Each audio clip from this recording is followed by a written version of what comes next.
नमस्कार. नील मल्टी इव्हेंटच्या नीलम कट्टा ह्या अनोख्या कार्यक्रमात आपले सहर्ष स्वागत. मंडळी, आपल्याला माहितीच आहे की महिलांना कुठलंही क्षेत्र अप्राप्य राहिलेलं नाही. जी पारंपरिक पुरुषांच्या शक्तीवरती अवलंबून असणाऱ्या सगळ्या क्षेत्रामध्ये महिला दिसतात आपल्याला. सैन्य दलात दिसतात, पोलीस दलात दिसतात आणि तिथेही त्यांचा वेगळेपणाचा ठसा उमटवूनच रिटायर्ड होतात. अशाच एका दुर्गेला आपण आज भेटणार आहोत. मनीषा झेंडे, आपलं सहर्ष स्वागत. मॅडम, आपण वेळ काढून आलात आणि आपली मुलाखत घ्यायची मला संधी दिली त्याबद्दल आपले खूप आभार. ते आधीच मानते मी, कारण आपण किती तुमच्या व्यस्त याच्यातनं आला आहे हे कल्पना आहे मला. मंडळी, मनीषाताई झेंडे ह्या सध्या शिवाजीनगर पोलीस चौकीमध्ये पोलीस निरीक्षक म्हणून कार्यरत आहेत आणि 140पेक्षा अधिक रिवॉर्ड्स त्यांना मिळालेली आहेत. त्यांच्या कामाची ही पावती आहे असं मला वाटतं. त्यांच्या व्यस्त दिनक्रमातून ते आल्या आहेत आणि आपण आता थेटच त्यांना प्रश्न विचारायला सुरुवात करू. मनीषाताई, मला सांगा, तुमचं बालपण कसं होतं? म्हणजे वडील पोलीस दलात होते किंवा सैन्य दलात होते, असं काही होतं का? माझं बालपण जर म्हणाल तर मी लो मिडल क्लास शेतकरी कुटुंबातली मुलगी आहे. माझी खूप मोठी जॉईंट फॅमिली आहे आणि अशा कुटुंबातलं म्हणजे मांजरी गाव, हडपसरच्या पुढे एक छोटंसं गाव आहे जे आता पुण्याच्या खूप जवळ वाटतं, पण तेव्हा पुणं आम्हाला खूप लांब वाटायचं. अशा एका गावातली मी मुलगी आहे. एक शेतकरी कुटुंबातली शेतकऱ्याची मुलगी आहे. ही खूपच आशादायक गोष्ट आहे मंडळी. शेतकऱ्याची मुलगी आज पोलीस निरीक्षक आहे म्हणजे अगर हमने ठान ली तो हम कुछ भी कर सकते हैं. त्यामुळे आपण हे करू शकतो ह्याची खात्री बाळगा. तुम्ही पोलीस हे वेगळं क्षेत्र कसं निवडलं? आज महाराष्ट्र पोलीस संपूर्ण जगामध्ये आपलं कर्तृत्वाने नाव कमावून आहेत आणि आम्हालाही गर्व वाटतो आज महाराष्ट्रीयन असल्यामुळे. तर हे क्षेत्र कसं काय निवडलं तुम्ही? ॲक्च्युली माझ्या माहेरचं कोणी पोलीस डिपार्टमेंटमध्ये नाही आहे. म्हणजे दूर पोलीस खात्याशी माझ्या कुटुंबाचा संबंध नाही आहे. परंतु काही वाचनातून किंवा कुठून तरी माझ्या वडिलांनी या PSI किंवा पोलीस उपनिरीक्षक या पदाबद्दल ऐकलं होतं की अशी काहीतरी परीक्षा असते आणि जी ग्रॅज्युएशन नंतर घेतली जाते. तर मग माझे वडील मला म्हणाले की तू PSI व्हायचं. मग जेव्हा ते असं म्हणाले की तू PSI व्हायचं, तर मग तिथून माझा प्रवास सुरू झाला. साधारण मी 12वी किंवा फर्स्ट इयरला असेल आणि तिथून माझा प्रवास सुरू झाला की PSI म्हणजे काय आणि त्याच्यासाठी काय करायचं. असा प्रवास सुरू झाल्यानंतर मी त्याचं सुरुवात केली की आपण कसं होऊ शकतो किंवा काय करू शकतो त्याच्यासाठी. इन बिटवीन कॉलेजमध्ये जे वेगवेगळे व्याख्यानं होतात ज्याच्यामधनं आपल्याला प्रेरणा मिळत असती, तर असेच काही व्याख्यान झाले ज्याच्यावर MPSCची माहिती दिली होती. आणि एक माझा भाऊ MPSCची तयारी करत होता. मग माझा इंटरेस्ट बघून त्यांनी त्याचे नोट्स, त्याची पुस्तकं सगळी मला दिली आणि त्याच्यावर मी ग्रॅज्युएशननंतर लगेचच MPSCची परीक्षा दिली आणि प्राऊडली सांगू इच्छिते की मी फर्स्ट अटेम्प्टमध्ये ती क्लिअर केली. क्या बात आहे, व्हेरी इंटेलिजंट. मग इतर भावंड पण ह्या क्षेत्राशी संबंधित आहेत?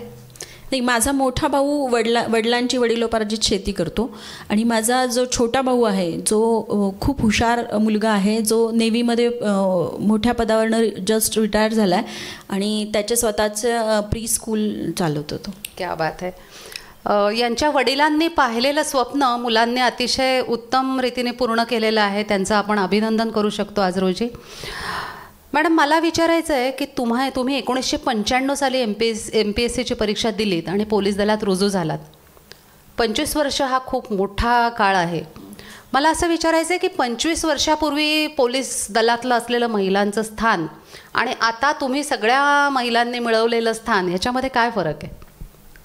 पोलीस दलामध्ये महिलांचं प्रमाण जेव्हा 25 वर्षापूर्वी आम्ही प्रवेश केला याच्यामध्ये, तर माझं पहिलं पोस्टिंग होतं ते मुंबई शहर होतं आणि तिथेही अशी परिस्थिती होती की आमचीच बॅच गेल्यामुळे आधीच्या ज्या महिला होत्या तर त्या जेमतेम दिसत होत्या. एखाद्या झोनला दिसायची.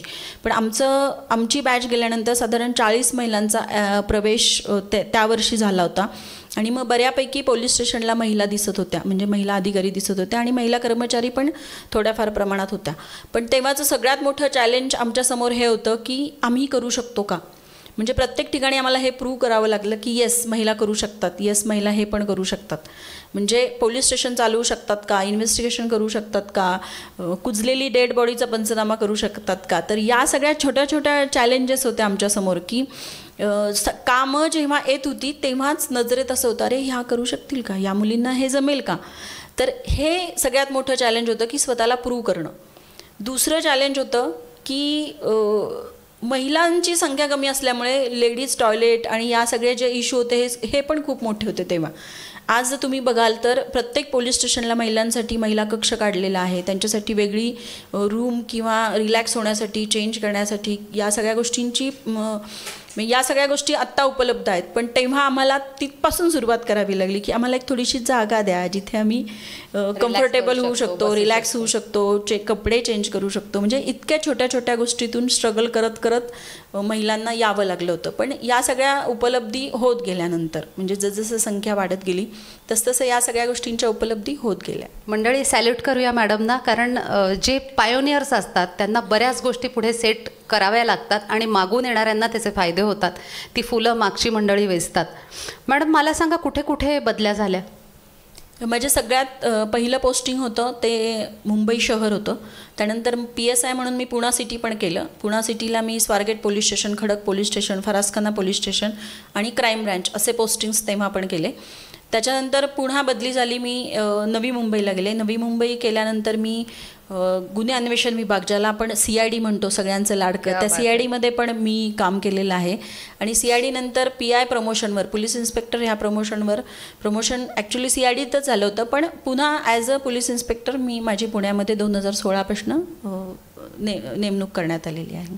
मग मला आता सगळ्यात महत्त्वाचा प्रश्न विचारायचा आहे की या बदल्या होतात, मग आपलं कुटुंब आणि पोलीस दल, कारण तुमच्या ड्युटीचेही मला असं वाटतं टायमिंग नसतं. काही महत्त्वाचं काम आलं तर 24 तास सगळे पोलीस रस्त्यावर असतात. तर अशा वेळेला कुटुंबाने हे सांगड कशी घातलीत? म्हणजे कसं तुम्हाला कोणी सहकार्य केलं या बाबतीत? कुटुंब आणि नोकरीची सांगड ही महिलांसमोरचं सगळ्यात मोठं चॅलेंज आहे. ॲक्च्युली सगळ्यांसमोर हा प्रश्न आहे, पण टचवूड की मी खूप लकी आहे. मला माझ्या फॅमिलीचं खूप सपोर्ट आहे पहिल्यापासून. माझ्या घरी माझ्या सासूबाई असतात, माझे पती आहेत आणि माझ्या 2 मुली आहेत.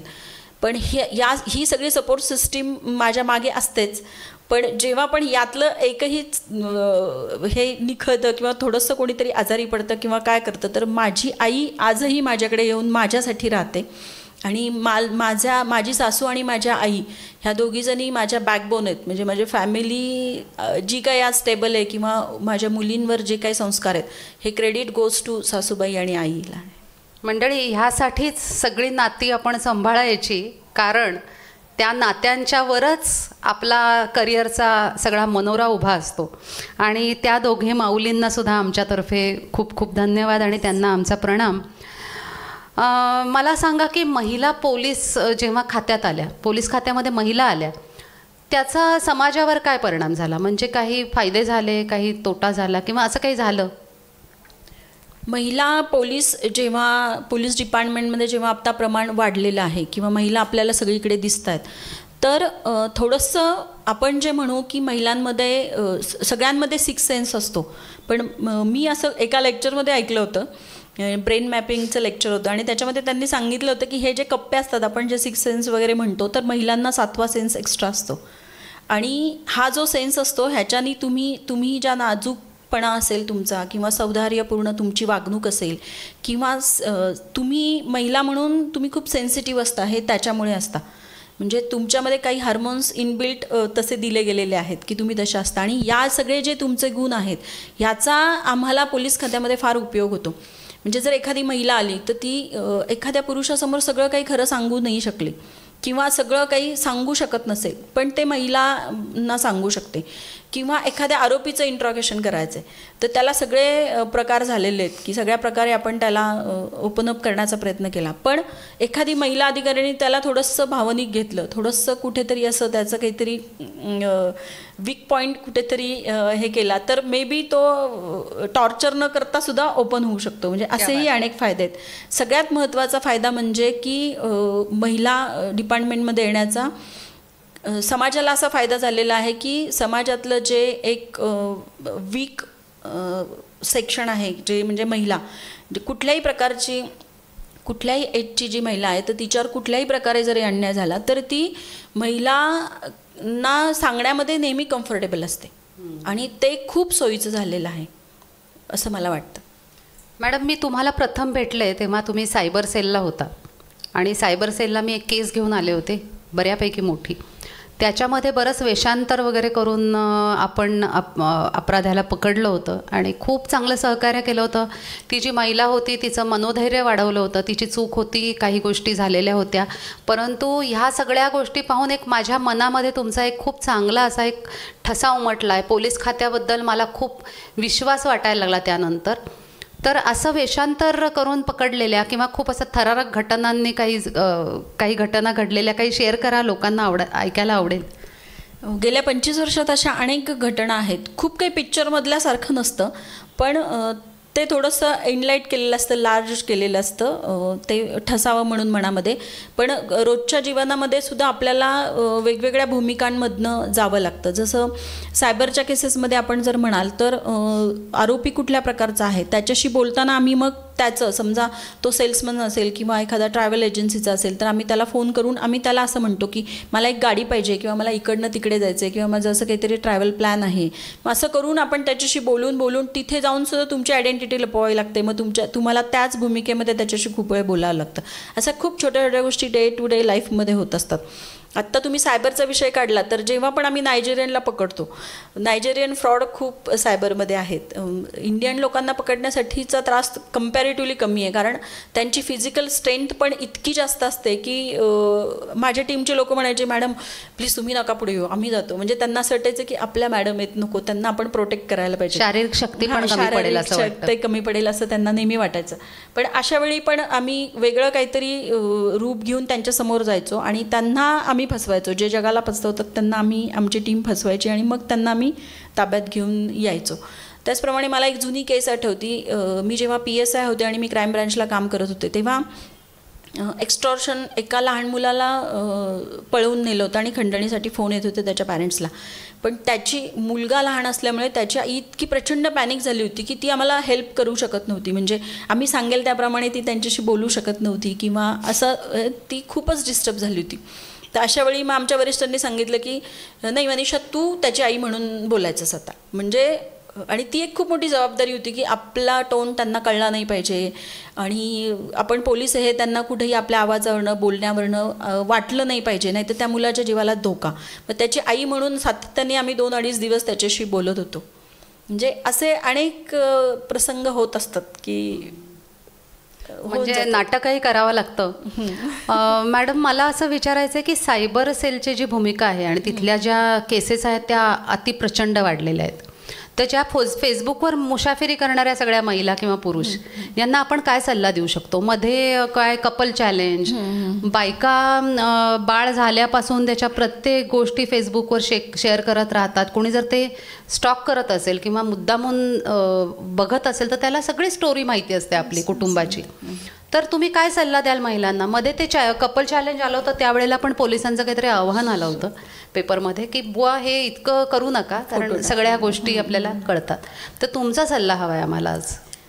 सायबर क्राईमचे अनेक प्रकार आहेत. म्हणजे मी थोडक्यात सांगेन की कार्ड क्लोनिंग आहे किंवा कार्डचा डाटा तुम्हाला फोन येतो आणि तुम्ही त्याचे क्रेडेन्शियल त्यांच्याशी शेअर करता. हा एक प्रकार आहे ज्याच्याने क्रेडेन्शियल तुम्ही शेअर केले, OTP नंबर त्यांना शेअर केला तर तुमचा फ्रॉड होतो. दुसरं म्हणजे तुम्ही तुमची बँक अकाउंट, आधार कार्ड या सगळ्या गोष्टींची माहिती अप्रत्यक्षरित्या घेतली जाते आणि मग ती माहिती घेऊन तुमच्याबाबत फ्रॉड होतो. हा एक प्रकार आहे. दुसरा सोशल मीडिया फ्रॉड आहे.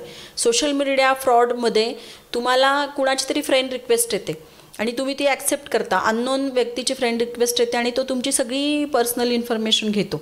जर तुमच्या अकाउंटचा ॲक्सेस त्याला मिळतो ॲज अ फ्रेंड आणि मग तो तुमची सगळी पर्सनल इन्फॉर्मेशन घेतो आणि अप्रत्यक्षरित्या तो तुम्हाला ब्लॅकमेलिंग करण्याचा प्रयत्न करतो. असं महिलांबाबत. आणि याच्यामध्ये एज नाही आहे, असं काही फक्त कॉलेजच्याच मुलींना होतं असं नाही. आपण अनोखे असतो या जगामध्ये, या मायाजाळामध्ये, इंटरनेटच्या मायाजाळामध्ये आणि नको ती इन्फॉर्मेशन आपण त्याच्यावर टाकत बसतो, नको त्या गोष्टी नको त्या व्यक्तींबरोबर शेअर करत बसतो. त्याच्यामुळे हे सगळे प्रॉब्लेम्स होतात. आणि हे कपल चॅलेंज म्हणाल किंवा काही म्हणाल तर आपल्याला छोट्या छोट्या गोष्टी सोशल मीडियावर टाकण्याची इतकी सवय असते, पण आपल्याला माहिती नसतं की ही आज आपण सोशल मीडियावर, कोणत्याही सोशल मीडियावर टाकलेली जी माहिती आहे ती पब्लिक झालेली आहे. एकदा ती पब्लिक झाली तर मग त्याच्यावरचा तुमचा जो कंट्रोल आहे तोच संपलेला असतो. आणि मग ती पब्लिक झाल्यानंतर त्याचा समोरच्या व्यक्तीच्या प्रवृत्तीवर आहे की तो त्याचा कसा फायदा घेतो. म्हणजे मला तुम्हाला ब्लॅकमेल करण्यासाठी करायचं आहे किंवा कशासाठी करायचं आहे, तर त्याचा फायदा होऊ शकतो. म्हणजे मी 5 स्टार हॉटेलमध्ये डिनरसाठी चेक इन झालो, हे पण लाईव्ह लोकेशन फेसबुकवर लोक हे करतात.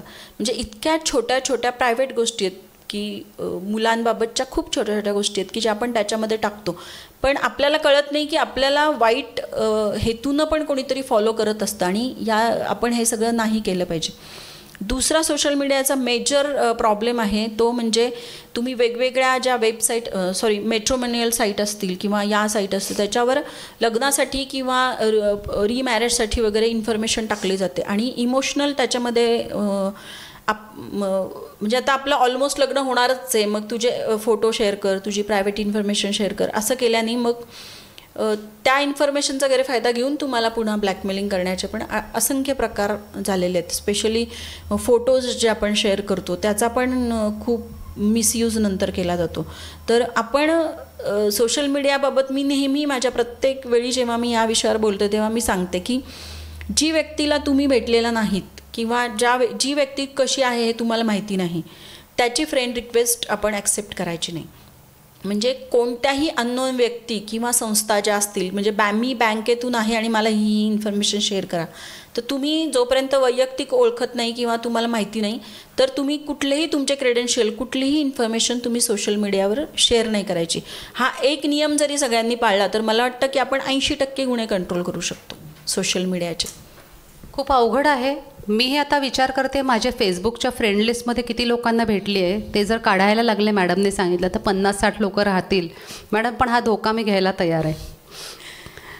मला एक सांगा की जे आर्थिक गुन्हे घडतात त्यातली किती रक्कम लोकांना रिकवर करून देता येते पोलीस खात्याला? कारण मी तुम्हाला पाहिलं आहे तळमळ की ह्यांना मिळालं पाहिजे, ह्यांचं खूप नुकसान झालं आहे, पण मग प्रत्यक्षात ते शक्य होतं का? हा एक ॲक्च्युली चांगला प्रश्न आहे. ह्या माध्यमातून मी सगळ्यांना सांगेल की जर तुमचे अकाउंटमधले ॲटोमॅटिक पैसे गेले असतील, म्हणजे तुम्ही कुठले क्रेडेन्शियल OTP शेअर केलेले नाही आणि तरी देखील तुमचे पैसे गेलेले आहेत, तर तुम्ही 1 ते 2 तासाच्या आत जर तुम्ही सायबर क्राईम आमचं जे पोलीस स्टेशन आहे या पोलीस स्टेशनला जर तुम्ही रिपोर्ट केलात तर तुमचं ट्रान्झॅक्शन होण्यापूर्वी आपण ते पैसे वाचू शकतो.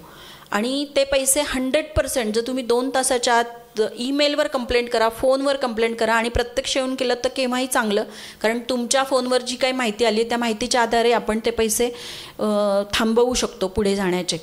तर माझी सगळ्यांना विनंती राहील की OTP शेअर केला असेल तरी आणि नसेल तरी तुम्ही तुमच्याबाबत असा फ्रॉड झाला आहे हे लक्षात आलं तर त्या नंबरशी एंटरटेन करू नका. त्या नंबरशी ज्या नंबरवरनं तुमची माहिती घेतली गेली किंवा काय त्या नंबरशी तुम्ही एंटरटेन करू नका.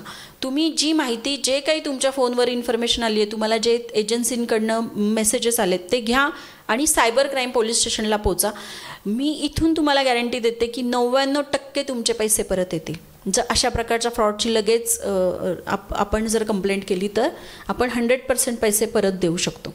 नाही, ही तर खूपच आशादायक गोष्ट आहे. मंडळी, मी स्वतः बघितलेलं आहे टेक्नॉलॉजीचा इतका जबरदस्त वापर करतात सायबर सेल डिपार्टमेंट आणि लोकांना पूर्ण मदत केली जाते. तुम्हाला 140पेक्षा जास्त रिवॉर्ड्स मिळालेत, तर अभिमान वाटतो आहे मला. पण काय कारण असावं म्हणजे एवढी सगळे रिवॉर्ड्स मिळण्याचं? ॲक्च्युली तसं सांगायचं तर 25 वर्षात 140 म्हणजे तसे कमी आहेत, पण हे जे पण आहे ते प्रामाणिकपणे आत्तापर्यंत काम करण्याचा जो मी काही प्रयत्न केला आहे, की कितपत झालं आहे माझ्या हातनं मला माहिती नाही, पण जो काही प्रामाणिकपणे मी प्रयत्न केलेला आहे त्याचंच हे कुठेतरी मला मिळालेलं कौतुकाची थाप आहे असं मी म्हणेन. हे जसं कौतुक होतं तशी टीकाही खूप होते पोलिसांवर. जर 2-3 गुन्हे घडले की पेपरमध्ये येतं, TV चॅनल्स तर आता भयंकर सुळसुळाट आहे त्यामुळे तिथे पण सगळे म्हणायला लागतात की पोलिसांचं अपयश, गुन्हा अत्यंतिक वाढलेला आहे. ॲक्च्युली पोलीस त्यांच्या पद्धतीने काम करत असतात, मला खात्री आहे. तर अशा वेळी नैराश्य वाटतं का, म्हणजे वाईट वाटतं या सगळ्या गोष्टींचं? गेल्या 25 वर्षात जर कशामुळं थोडंफार नैराश्य आले असेल ना तर ते टीकेमुळंच होतं. म्हणजे ती टीका माझ्यावर असू दे किंवा माझ्या महाराष्ट्र पोलीसवर असू दे, पुणे पोलीसवर असू दे, मला माहिती आहे की आमचे वरिष्ठ कशा प्रकारे आणि किती तळमळीनं आम्हाला ब्रीफ करत असतात, आम्हाला सांगत असतात आणि आमच्याकडून ते सगळं करून घेत असतात. आणि प्रत्येक पोलीस म्हणजे गुन्हा कुणाही बाबत घडू देत, जेव्हा तो आमच्याकडे रजिस्टर होतो तेव्हा तो आमच्या प्रतिष्ठेचा प्रश्न झालेला असतो. म्हणजे तो उघडकीस आणणं किंवा आरोपींना पकडल्यानंतर फिर्यादीचं जे काही नुकसान झालेलं आहे ते भरून देणं किंवा त्याला न्याय मिळवून देणं, ह्या सगळ्या ज्या गोष्टी आहेत हा आमच्या प्रतिष्ठेचा प्रश्न असतो. आणि जेव्हा आम्ही तिथे आमचे 100% दिलेले असतात आणि तरी देखील कोणत्याही कारणानं जेव्हा अशी काही बोचरी टीका होते तेव्हा निश्चितच वाईट वाटतं. नक्कीच. कारण आपण 100% देत असतानाही लोकांनी त्यावर संशय दाखवणं हे खरंच खेदाचं मला वाटतंय. मला असं सांगा की असा कुठला प्रसंग काही आठवतोय का तुम्हाला की ज्या योगे तुम्हाला असं वाटलं येस मी पोलिसात आले, हे सगळ्यात बेस्ट काम केलं आहे मी, म्हणजे खूप गर्वाचा असा काही प्रसंग आहे का? किंवा नैराश्याचा तर तुम्ही आत्ता सांगितला की टीका होते त्यावेळेला असं वाटतं, पण असे काही प्रसंग आहेत की ज्याच्यामुळे तुम्हाला वाटलं की मी बरोबर राईट प्रोफेशनमध्ये आली आहे? ॲक्च्युली मी उत्तर देते हे फार आयडियल वगैरे वाटेल तुम्हाला, पण मी ॲक्च्युअल सांगते की मी माझ्या आवडीनं या खात्यामध्ये आले. आणि या खात्यात आल्यानंतर अगदी सुरुवातीला जोपर्यंत पोलीस खातं मला समजत नव्हतं, कारण माझं अपॉइंटमेंट झालेलं पोलीस स्टेशन हे माझ्या आयुष्यातलं मी भेट दिलेलं पहिलं पोलीस स्टेशन आहे. म्हणजे इतकी शून्य माहिती मला पोलीस डिपार्टमेंटमध्ये बद्दल होती.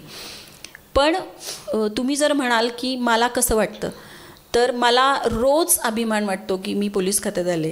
कारण माझ्या प्रोफेशनवर, माझ्या वर्दीवर आणि माझं पोलीस ऑफिसर असण्यावर मला जर सर्वात जास्त कशाचा अभिमान वाटत असेल तर मला या गोष्टीचा वाटतो की I am the part of Maharashtra police. आणि मी खूप सॅटिस्फाईड आहे माझ्या नोकरीमध्ये, डे टू डे लाईफमध्ये.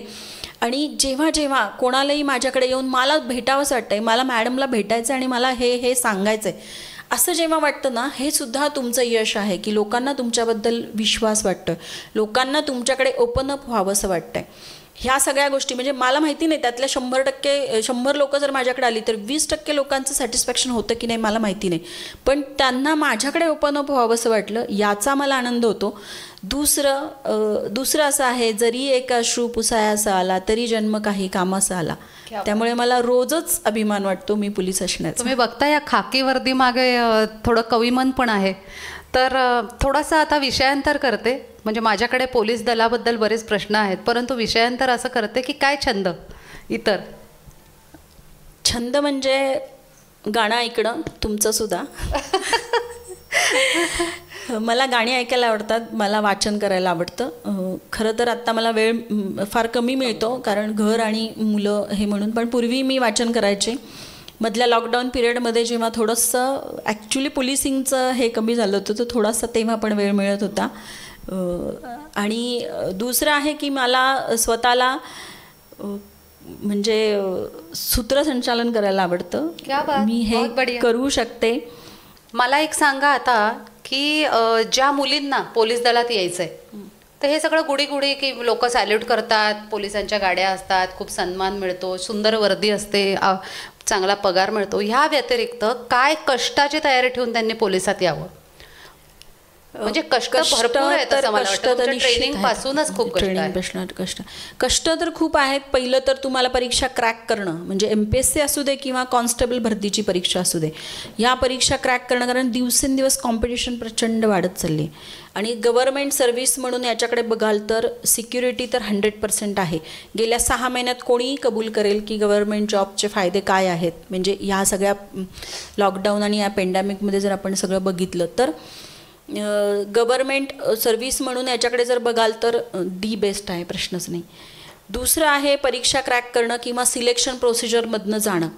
तो एक खूप मोठा आणि चिकाटीची गोष्ट आहे की तुम्हाला अभ्यास केला पाहिजे. ते या सगळ्या प्रोसिजर तुम्ही फिजिकल फिट असलं पाहिजे, तुम्ही मेंटली फिट असलं पाहिजे आणि तुम्ही हुशार पण असलं पाहिजे. म्हणजे परीक्षा क्रॅक करणं इतकं सोपं नाही आहे. आणि डिपार्टमेंटमध्ये आल्यानंतर ऑफिसरसाठीचं जे 1 वर्ष ट्रेनिंग असतं त्या ट्रेनिंगमध्ये तुम्ही लिटरली बनता, घडता.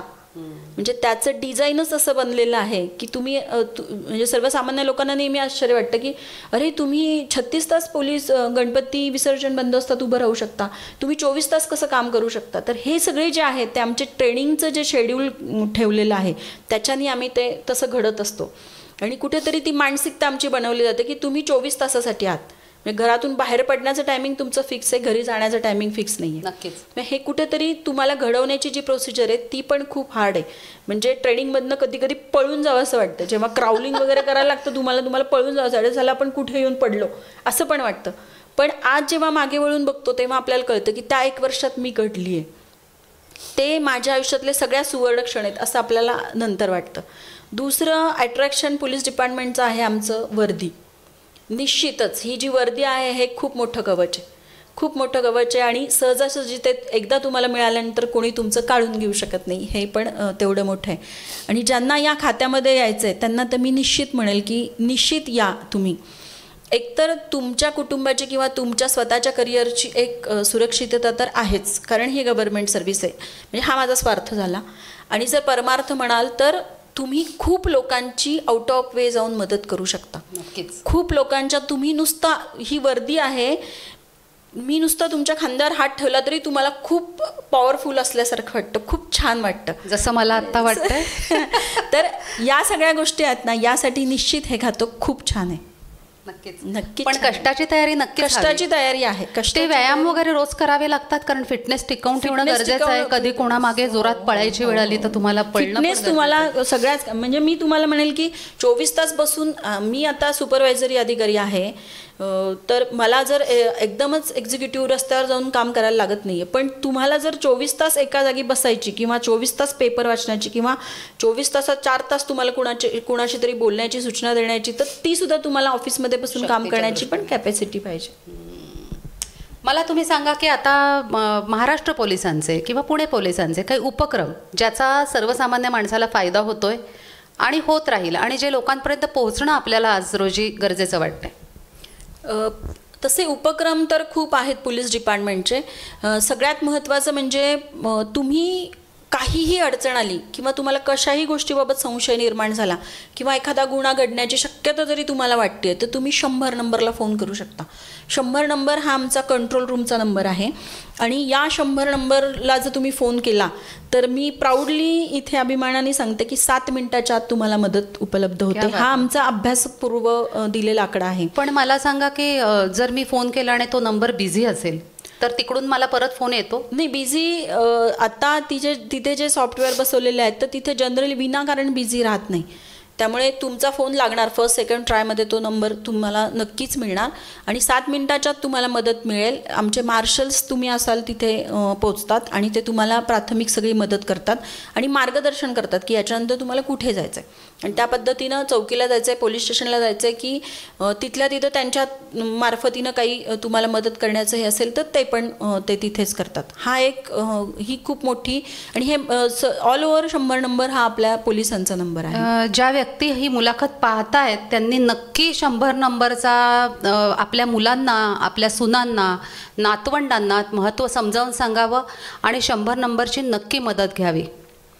त्याच्यानंतर प्रत्येक पोलीस स्टेशनला आपलं डब्ल्यू युनिट आहे आणि मुलांसाठी काम करणारं युनिट. डब्ल्यू युनिट म्हणजे वुमेन सेल, आपण त्याला डब्ल्यू युनिट म्हणतो. वुमेन सेल आहे. त्याच्या या दोन्ही सेलसाठी महिला अधिकारी अपॉइंट केलेले असतात कारण हे सेन्सिटिव्ह विषय आहेत दोन्ही. तर महिला अधिकारी तुम्हाला अटेंड करतात त्या ठिकाणी आणि कुठलीही तक्रार असेल तर तुम्ही कम्फर्टेबली त्यांच्याशी शेअर करू शकता. आणि हे ज्या युनिटच्या आमच्या महिला अधिकारी असतील किंवा जे काही स्टाफ असेल यांना त्या त्या रिलेटेड कायद्यांबद्दल वेळोवेळी अवेअर केलेलं असतं किंवा ज्या काही प्रोसिजर्स आहेत त्या कशा फॉलो करायच्या याचं वेळोवेळी आपण त्यांना ट्रेनिंग दिलेलं असतं. त्यामुळे ह्या एक सगळ्यात मोठी गोष्ट आहे. दुसरं, कौटुंबिक जर काही कलह असतील, महिलांचे काही प्रॉब्लेम्स असतील किंवा पुरुषांना पण जरी काही प्रॉब्लेम्स असतील तर आमचं महिला विभाग आहे जे आपण भरोसा सेल म्हणून आत्ता कमिशनर ऑफिसला आहे. तिथे ज्येष्ठ, महिला आणि बालक या तीनही जे आपले वीक सेक्शन्स आहेत सोसायटीचे त्यांच्यासाठी काम करणारं आपलं एक सेल आहे जिथे ज्येष्ठ नागरिक पण जाऊन किंवा फोनवर 1090 त्यांची हेल्पलाईन आहे ज्येष्ठ नागरिकांसाठीची, त्याच्यावर ते कंप्लेंट करू शकतात आणि त्यांना लगेचच मदत तिथून मिळते. दुसरं, महिलांबाबत जर काहीही प्रॉब्लेम्स असतील, कुठल्याही प्रकारचे असतील, म्हणजे फॅमिली असू दे किंवा इतर कुठलं, तर तुम्ही डायरेक्ट महिला सेलला जाऊन पण कंप्लेंट करू शकता आणि तुमची लगेच दखल घेतली जाते. तिथं आपली काउन्सिलिंग आहे ज्याच्यामध्ये वकील आहेत, डॉक्टर आहेत, पोलीस ऑफिसर्स तर असतातच, आमच्या महिला अधिकारी असतात तिथे. आणि हे सगळेजणं डेट्स देऊन देऊन तुमचं काउन्सिलिंग करून त्या प्रॉब्लेममधनं तुम्हाला बाहेर काढण्याचा प्रयत्न करतात. त्याच्यानंतर जे लहान मुलांसाठीचं जे शिक्षण आहे त्या सेक्शनमध्ये रेग्युलर गुन्हे करणाऱ्या मुलांसाठी पण काम होतं किंवा इतरही कुणासाठी काही मदत पाहिजे असेल तर तिथे त्याच्यावरही काम केलं जातं. मंडळी, हे जे महाराष्ट्र पोलिसांचे उपक्रम आहेत ते सगळे नंबर आपल्या ह्या मुलाखतीच्या आत्ता ह्या क्षणी खाली आपण स्क्रोल करतोय, ते नक्की लिहून घ्या, नक्की त्याचा फायदा घ्या, कारण पोलीस आपल्यासाठी आहेत एवढं लक्षात ठेवा. त्यामुळे ह्या सगळ्या गोष्टींचा बेनिफिट घेणं गरजेचं आहे. मॅडम, मला असं विचारायचं आहे की डब्ल्यू युनिटमध्ये एखादी महिला गेली आणि ती जर कुणावरती खोटं ॲलिगेशन्स करत असेल तर ते कळतं का तुम्हाला? तक्रार आली की आम्ही ती तक्रार नोंदवून घेतो आणि त्याची जी पुढची काही इन्क्वायरी आहे किंवा त्याचा जो तपास आहे त्याच्यामध्ये ते निष्पन्न होतं आणि मग आपण तिचं काउन्सिलिंग करतो की हे तू सगळं कशासाठी केलं आणि त्याच्या कारणाच्या मुळापर्यंत जाण्याचा प्रयत्न करतो. अच्छा. आणि मग ते सॉर्ट आउट करण्याचा कोणी तक्रार केली म्हणून विनाकारण एखाद्या व्यक्तीला त्रास होत नाही. त्याचे पुरावे आणि त्याच्या प्रॉपर इन्व्हेस्टिगेशन होतं त्याचं. आता सगळीकडे भारतात किंवा कुठेही आपल्याला असं दिसतंय की महिलांवरच्या अत्याचार म्हणजे त्याच्यात वाढ झाली आहे की नाही, तुमचे आकडे काय सांगतात मला माहीत नाही, पण मीडिया असल्यामुळे ते सारखं बंबार्ड केलं जातं, इधर ऐसा हुआ वैसा हुआ असं. त्यामुळे खूपच भीती वाटते. तर तुम्ही आता ह्या क्षणी महिलांना काय सांगाल की समजा हातात फोन नाही आहे, ते 100 नंबरला फोन करू शकत नाहीत, आजूबाजूला कोणी नाही, तर त्यांनी स्वतःचं रक्षण कसं केलं पाहिजे? म्हणजे आधीपासूनच काय काळजी घ्यावी? म्हणजे फॉर एक्झाम्पल की अननोन व्यक्तीबरोबर भलत्या ठिकाणी जाऊ नये अशा प्रकारची, किंवा मग शारीरिक बळ कसं वाढवावं, काही त्याचे डावपेच पण शिकवायचं पोलिसांचं काही डिपार्टमेंट आहे का? महिलांनी काय काळजी घ्यावी तर मी सगळ्यात आधी सांगेल की सर्व महिलांनी, म्हणजे मी पुन्हा महिला हा शब्द पूर्ण वयोगटातल्या सर्व वयोगटाच्या फिमेल या सगळ्या संज्ञेमध्ये बसणाऱ्या सगळ्यांसाठी मी वापरते की कुठलेही एज ग्रुप अन्याय होण्यासाठी किंवा तुमची फसवणूक होण्यासाठी किंवा तुमच्याबाबत गुन्हा घडण्यासाठी कुठलंही असं एज ग्रुप राहिलेलं नाही की या वयातल्या महिला सेफ आहेत, सुरक्षित, म्हणजे असं आपण म्हणू नाही शकत. दुसरं तर त्यासाठी काय करायचं तर आपण डोळे आणि कान उघडे ठेवून जगायला शिकायचं. जगामध्ये काय चाललं आहे, कुठला ट्रेंड सध्या चालू आहे आणि मी त्याला कशी बळी पडणार नाही हे मी बघायचं आहे. दुसरं, तुम्ही कुणाबरोबर जाता, कुणाबरोबर राहता किंवा कुणाशी कुठल्या गोष्टी शेअर करता, या सगळ्या गोष्टी, आणि हे इथे करणं गरजेचं आहे का? म्हणजे मी असं म्हणत नाही की गर्लफ्रेंड बॉयफ्रेंडबद्दलच बोलेल असं मी सांगत नाही की मी या मैत्रिणीला मी सगळं सांगते तर हे हिला सगळं सांगणं गरजेचं आहे का, आणि सांगणं गरजेचं आहे का आणि सांगितलंच पाहिजे का, याचे दुष्परिणाम पुढे काय होतील, या सगळ्या गोष्टी. म्हणून मी म्हटलं की कान आणि डोळे पूर्ण उघडे ठेवून आपण या जगात जगायला शिकायचं आहे. शारीरिक क्षमता असली पाहिजे का तर निश्चित असली पाहिजे. म्हणजे तुम्हाला जुदो कराटे आले पाहिजे, तुम्हाला डावपेच आले पाहिजे, अगदी काही नाही तर शॉर्टकटमध्ये तुम्ही त्याला कसं कट करू शकता हे तुम्हाला माहिती असलं पाहिजे. शारीरिक क्षमता निश्चित असली पाहिजे, पण त्याचबरोबर तुम्हाला शिक्षण असलं पाहिजे. शिक्षण आणि डोळे उघडे ठेवून जगात जगणं, म्हणजे आजच्या जगात आत्तामध्ये जगाला तर तुम्हाला आत्मविश्वास निर्माण होईल.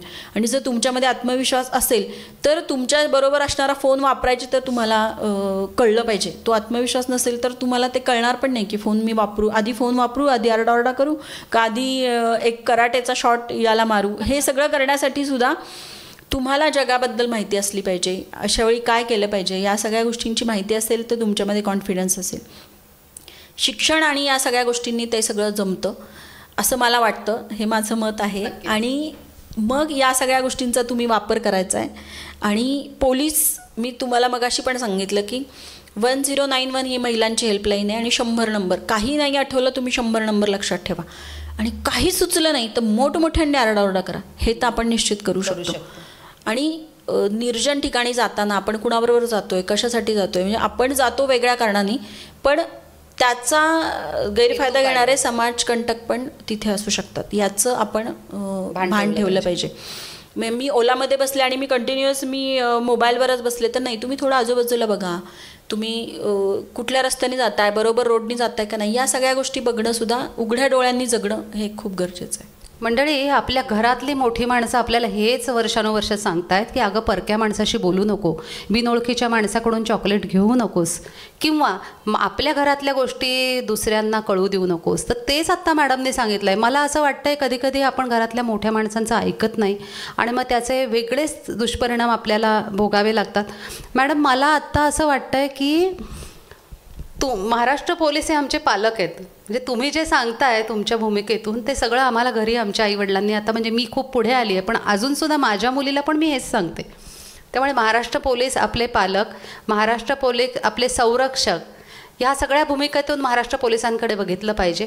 त्यांच्यावरती नुसती टीका करून काही होणार नाही आहे. त्यांना मदत कशी करता येईल, मदत अशीच करता येईल की जे त्यांनी सांगितलं ते सगळं पाळून, म्हणजे सायबर गुन्हे कमी व्हावे असं वाटत असेल तर त्यांनी मग अशी ज्या ज्या गोष्टी सांगितल्या त्या आपण फॉलो केल्या पाहिजे. वाटेल तसं बेगुमान फोटो आणि माहिती आपली शेअर करून त्याच्यातनं होणारी फसवणूक झाल्यानंतर मग पोलिसांनी काय केलं, माझ्या केसचा तपास किती दिवस झाले लागलाच नाही, अशा प्रकारचे विधानं करण्यात काही अर्थ नाही आहे. तर आपण सगळे मिळून हे कार्य करूया आता की ज्या त्यांनी सांगितल्या त्या पद्धतीचे आपण सगळे गोष्टी पाळूया आणि शक्यतोवर गुन्हे घडणार नाही त्याची आपण आधीच व्यवस्था करूया. मॅडम, कोविडमुळे एक अभूतपूर्व संकट संपूर्ण जगावर आलं आणि खूप कौतुकाने अनेक लोक म्हणत आहेत कोविड योद्धा, पोलीस किंवा डॉक्टर्स, सफाई कर्मचारी हे सगळे कोविड योद्धे आहेत. त्याबद्दल मी तुम्हाला सॅल्यूट करते. आणि मला तुम्ही सांगा की काय अनुभव होता या काळामध्ये? सगळी मंडळी घरात लॉक होती आणि तुम्हीच फक्त बाहेर होतात.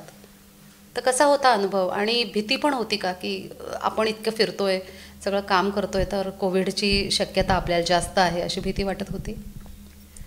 भीती तर निश्चित वाटत होती. मी उगाच असं सांगणार नाही की आम्ही फार ब्रेव आहोत. शेवटी आम्ही पण माणसं आहोत, आम्हाला पण फॅमिली आहे, आमच्या पण घरात वयस्कर माणसं आहेत, लहान मुलं आहेत. भीती डे फर्स्टपासून वाटत होती, पण इतरांपेक्षा ती भीती कमी वाटत होती. कारण कुठेतरी मनात होतं की अरे आपल्याला हे करायचं आहे, ह्याच्यातून सगळ्यांना बाहेर काढायचं आहे. तर म्हणजे आत्ता असं सरसर असं सगळा पिक्चर समोरून जातो आहे की डे फर्स्टला झालेलं सुमोटो आपण जो बंद केला होता, जनता कर्फ्यू 22 तारखेचा असेल, त्याच्यानंतरचे कर्फ्यू असतील, आणि मग ते लोकांच्या गळी उतरवणं की घरात बसणं का गरजेचं आहे. म्हणजे जे जे काही राज्य सरकार करत असेल किंवा महानगरपालिका जे करत असेल त्याचं सगळ्याचं इम्प्लिमेंटेशन करणं आणि लोकांना ते पटवून देणं, ह्याचा खूप मोठा भाग पोलीस डिपार्टमेंटने केलेला आहे त्यावेळी. आणि रस्त्यावर उभं राहणं, म्हणजे तेव्हा आम्ही सकाळी 7 पासून रात्री 11, 11:30पर्यंत आम्ही रोडवर असायचो. खूप आमचे लोक, आणि त्यावेळी प्रचंड ऊन पडत होतं. म्हणजे आठवत असेल तर सुरुवातीच्या काळात मार्च, एप्रिल, मे आणि जून पूर्ण नाकाबंदी आणि या सगळ्या गोष्टी ज्या होत होत्या, त्या नाकाबंदीमध्ये लोकांना सांगणं, त्यांना कन्व्हिन्स करणं. म्हणजे एक व्हिडिओ व्हायरल झाला होता, माझं आणि एका डॉक्टरांची भांडणं झाली आहेत. तर तेव्हा मी त्यांना मास्क का नाही घातला असं मी डॉक्टरना विचारलं, तर ते डॉक्टर माझ्याशी प्रचंड वाद घालत होते. असा एक व्हिडिओ खूप व्हायरल झाला होता न्यूज चॅनलवर. पण नंतरच्या काळात आज आपण बघतोय की मास्कमुळंच आपण बऱ्यापैकी आपला आकडेवारी कमी करू शकत असेल. म्हणजे या सगळ्या गोष्टी मग थोडंसं दंडेलशाही करून सगळ्यांच्या गळी उतरवायला लागल्या आम्हाला. आणि आम्ही ती सिच्युएशन बघितलेली आहे की पहिला कोरोनाचा पेशंट आपल्या इथं सापडल्यानंतर इतकं पॅनिक व्हायचं लोक, आणि मग कोण मदत करायचं? तर आमची माणसं जायची, आमची माणसं महानगरपालिकेला बोलायची, ॲम्ब्युलन्सला फोन करायची, आणि लोक, आजूबाजूची लोक, म्हणजे आपण तेव्हा बाकीच्यांचं चेकिंग करायचो. तर अरे काहीतरी मग सांगायचंच नाही, मग लपून बसायचं. तर तुम्ही इमॅजिन करणार नाही, एकीचा पॉझिटिव्ह रिपोर्ट आला होता एक फॅमिलीचा, आणि ती फॅमिली अक्षरशः लपून बसली दुसऱ्याच्या घरात जाऊन, आणि घराला स्वतःच्या कुलूप. मग त्यांना बाहेर कोण काढणार? पोलिसांशिवाय कोणी नाही. तर माझे लोक PPE किट घालून आतमध्ये गेले त्या झोपडपट्टीमध्ये, आणि त्या पूर्ण फॅमिलीला कन्व्हिन्स केलं की तुम्ही येणं आणि औषध उपचार घेणं किती गरजेचं आहे. म्हणजे सुरुवातीची परिस्थिती ही होती. आज लोक स्वतःहून जात आहेत हॉस्पिटलमध्ये, पण सुरुवातीची परिस्थिती अशी होती की आम्हाला लोकांना बाहेर काढावं लागलं. सगळंच नवीन होतं, सगळंच नवीन होतं. आणि मग या सगळ्या स्टेपमध्ये म्हणजे 100 वर्षातून ही वेळ येते, आणि ही वेळ आपण अनुभवली. हे एक खूप वेगळी गोष्ट आहे, आपल्यासाठी शिकण्यासारखी गोष्ट आहे. आणि माणुसकीचं दर्शन म्हणाल तर या काळामध्ये पोलिसांवर प्रेम करणारी, म्हणजे मी आत्ता सांगते तरी मला रोंगटे खडे म्हणजे असं अंगावर काटा येत आहे. पण खरंच आमच्यावर प्रेम करणारी लोक आम्हाला दिसली. आणि लोकांनी आमच्या तहान लागण्याचा विचार केला, लोकांनी आमच्या भुकेचा विचार केला, लोकांनी आमच्या फॅमिलीचा विचार केला. म्हणजे इतक्या सगळ्या गोष्टी, आमच्यासाठी मास्क आणून दिले गेले, आमच्यासाठी सॅनिटायझर आणून गेले. आणि म्हणजे या सगळ्या गोष्टी आजही आठवतात तेव्हा मन भरून येतं की लोक आपल्यावर इतकं प्रेम करतात. आणि मग आणखी लोकांसाठी करण्याचं हे झालं. ह्या पेंडेमिक सिच्युएशनमध्ये पोलिसांनी काही नाही केलं तर आम्ही खरंच पालक झालो होतो समाजाचं. म्हणजे समाजाचे पालक असे झालो होतो की आम्ही पोलीस आयुक्तालयाकडनं लोकांना शिधा पुरवला जात होता, तो पोलीस स्टेशनमार्फत आम्ही त्यांच्या घरी नेऊन देत होतो. आम्ही स्पॉन्सर शोधले, आम्ही झोपडपट्ट्यांमध्ये, सोसायट्यांमध्ये सॅनिटायझर वाटले, मास्क वाटले. म्हणजे खऱ्या अर्थानं तुम्ही जो आत्ता शब्द वापरला की पालकत्व पोलीस डिपार्टमेंटकडे असतं का, तर आत्ता तुम्ही बोलल्यावर मला खरंच असं वाटतं की हो, खरंच म्हणजे मला वाटतं सरकारनंतर ते जबाबदारी आम्हीच निभावली असेल. आणि मला खूप अभिमान वाटतो महाराष्ट्र पोलीसचा की या सिच्युएशनमध्ये त्यांनी इतकं बॅलन्स हाताळल्या ह्या सगळ्या गोष्टी. तर खरंच हा एक अनुभव खूप काही देऊन गेला आणि खूप शिकवून गेला. नक्कीच मंडळी, कोरोना हा गुरु आहे आपला असं आपण त्याला मानूया, कारण त्यांनी सगळ्यांनाच आपल्याला काही ना काही शिकवलं आहे. मॅम, तुम्ही जाता जाता काय सांगाल? जाता जाता मी समस्त महिला वर्गासाठी मी एकच सांगू इच्छिते की आपण कुठेही कमी नाही आहोत. आपण काहीही करू शकत नाही असं कुठलंही फील्ड नाही, हे आपण वेळोवेळी प्रूव्ह केलेलं आहे. तर तुमच्यातले कलागुण असतील, जेव्हा वेळ मिळेल तेव्हा, अगदी असं नाही की आपण मुलांच्यातून रिकामं झालो, आता मुलं सेटल झाली, तेव्हा स्वतःला वेळ द्या, स्वतःचं पर्सनॅलिटी डेव्हलप करण्यासाठी प्रयत्न करा. आणि तुमच्यावर जर अन्याय होत असेल किंवा तुमच्यासमोर इतरांवर कुणावर अन्याय होत असेल तर तो सहन करू नका, कुठेतरी त्याच्यावर आवाज उठवा, तेव्हाच हे सगळं संपणार आहे. दुसरं मला सांगायचं आहे की आई म्हणून, म्हणजे माझ्या वयातल्या ज्या असतील तर आपल्या मुलांवर संस्कार देताना पूर्वी आपलं जॉईंट फॅमिली होती, परंतु आजी आजोबांचा पार्ट आता कमी झालेला आहे. आणि मग मुलं आपल्यालाच वाढवायचे आहेत, आपणच ते सगळं करणार आहेत. तर व्हॅल्यूज ॲडेड एज्युकेशन त्यांना दिलं गेलं पाहिजे. नक्की. म्हणजे हे जे संस्कार आहेत, काय केलं पाहिजे, काय नाही केलं पाहिजे, हे व्हॅल्यूज लहानपणापासून त्यांच्यावर कसे रुजवले जातील हे बघितलं पाहिजे आपण. म्हणजे आपण जगातली गुन्हेगारी कमी करू शकतो असं मला वाटतं. अगदी नक्कीच. आणि पोलिसांना पण इतर काही करण्यासाठी वेळ दिला पाहिजे. पण मला परत एकदा महाराष्ट्र पोलिसांबद्दल माझं गर्वाने भरून आलेलं आहे. आणि मला मॅडमना विनंती करावीशी वाटते की मॅडम, आमचा नील मल्टी इव्हेंटचा नील नारी शक्ती सन्मान आपण स्वीकारावात आणि आम्हाला उपकृत करावे.